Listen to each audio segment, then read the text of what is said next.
Pula fogueira, ia, ia. Pula fogueira, ioiô. Cuidado para não se queimar. Olha que a fogueira já queimou, meu amor. Pula fogueira, crianças. Então, nós estávamos falando sobre o fogo, sobre a fogueira de São João, não é?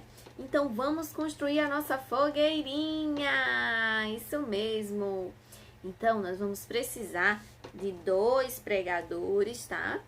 Olha aqui, algodões e tinta amarela e vermelha. Aqui nós preparamos a lenha. Tia Mel recortou aqui papel, mas vocês podem desenhar a lenha da fogueira, tá certo? E aqui, olha só, é só construir a fogueirinha de vocês com algodão e tinta, né? Aqui com a tinta vermelha e também com a tinta amarela.